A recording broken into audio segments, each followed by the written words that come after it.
Headlines. This is Democracy Now!, democracynow.org. This is Breaking with Convention, War, Peace, and the Presidency. I'm Amy Goodman. In Baton Rouge, 3 police officers were killed, 3 others wounded in a shooting rampage Sunday. The shooting began just before 9 a.m. at a gas station on the city's airline highway, a mile from the Baton Rouge police headquarters.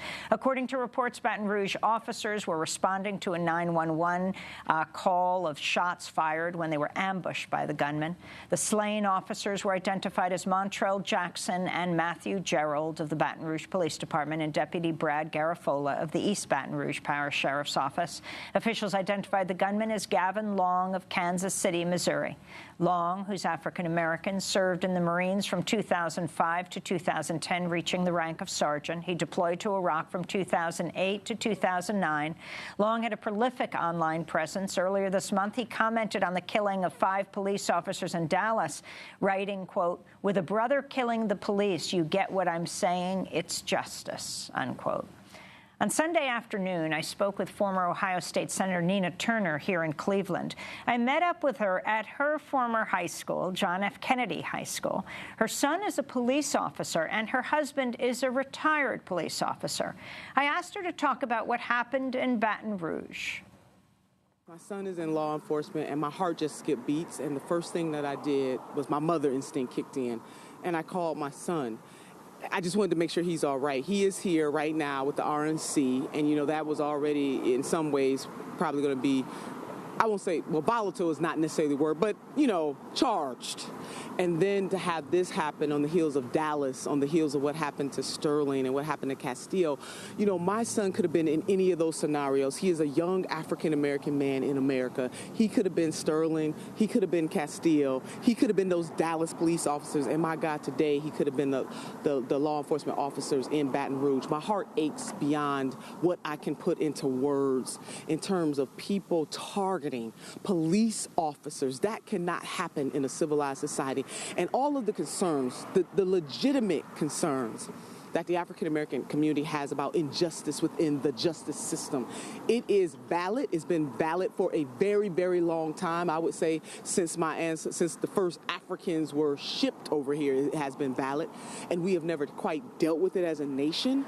But for anybody to target law enforcement officers is absolutely wrong and totally unacceptable. So I grieve. I mean, I almost started crying. I had just gotten off the set with Joy Reid this morning, and I had to keep myself from crying because I thought about those families, but I thought about my son. And my husband was a former police officer, so I get this on both sides. I get it from the pain, you know, the things my son has to endure out of uniform, and now the things that he has to endure in uniform. And so my heart goes out to all the law enforcement folks all over this country. It is wrong, and we got to get it together. And Amy, this is more than talk now.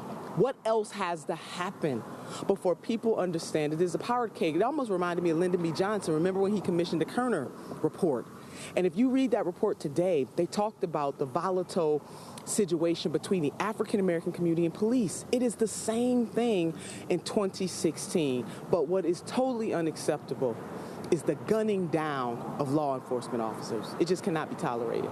What do you think needs to happen? I mean, we're about to go with you to see where Tamir Rice was killed by police. Power brokers in this country have to come together with civic-minded folks and our faith leaders and do something. People are really tired of all the talk, and that's all they've gotten until another situation happens, and then another situation happens, and then another situation happens. How many flipping situations do we have to have happen before people come together and take action? You know, I'm fortunate that Governor John Kasich created a task force at my request and 2 of my other colleagues in the legislature after the shooting of Tamir Rice and John Crawford III in Beaver Creek outside of Cincinnati or Dayton area, outside of the Dayton area. And we said, Governor, you have to do something. And the governor didn't hesitate. I mean, he created that task force. You and I have talked about that task force before, where we got together and traveled this entire state to give people the opportunity to have voice. Not people on high, not people on titles talking to them, but them talking to us. And from that 600-page report, we put together a list of recommendations to the governor, and then the governor turned that task force into a collaborative so that we have action. And for the first time in Ohio's history, our police, our law enforcement agencies, which there are almost 1,000 of them, will have standards about the use of force, the use of deadly force. We're now looking at cameras, and we're also looking at implicit bias, which brings me to what happened to Tamir Rice, and what happened to John Crawford III, and what happened to Mr. Sterling and Castile. A lot of that may have to do with some implicit biases that some law enforcement officers, and dare I say the entire country, because it really is unfair in a way to put all this at the feet of law enforcement when all of us are recovering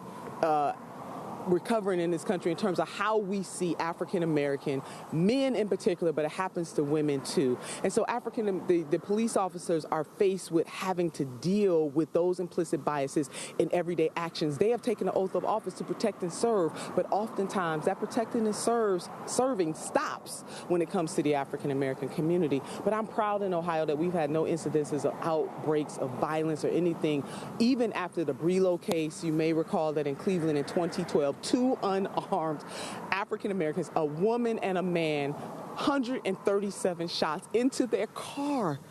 Officers said they thought they were shooting at them, and it turns out that the car was backfired. But you shoot at them 137 times. The last time something like that happened in the United States of America, these were police officers shooting. Cleveland police officers followed this car. At some point, you had to realize you were not being shot at, but 2 African Americans, unarmed, 137 shots. The last time something like that happened in this country, it was Bonnie and Clyde. This happened in 2012. Only one officer was brought to trial, Officer Brelo, and he was acquitted. So time and time again, the African-American community is feeling like, where's the justice? That case where both of those individuals were killed in the car, gunned down more than 100 times, led to the consent decree between Justice Department and Cleveland Police, which they're under today. They're under today, but people don't see that consent decree. And even though there's a group of people working, a group of everyday citizens working with police and with the federal government, everyday people don't even know that that is going on. And so that is why we need tangible things to happen. One of the recommendations from the task force that came from the people was accountability and transparency. Folks are not asking for more than what they deserve. They do deserve that. And one of the things, I will never forget that a young millennial said to us as we were traveling the state, he said, there is a no-snitch culture among the criminal element, and law enforcement always want us to kind of penetrate that. Tell, if you see something, say something. If somebody's breaking the law, say something. He said, but what about the no-snitch culture in the police? That, in other words, good police officers prop up bad police officers, and they won't tell, they won't talk about what is wrong within this system. I believe another thing that we have to do is to repair that divide, is to have good police officers call out their sisters and brothers who may be doing things wrong. That's former Ohio State Senator Nina Turner, who represents Cleveland. I met up with her at her old high school, John F. Kennedy High School. Her son is a police officer, as was her husband. We then went over to where Tamir Rice was killed. We'll be playing that later in the week. Tamir Rice would have turned 14 on June 25th. This is Democracy Now!, democracynow.org.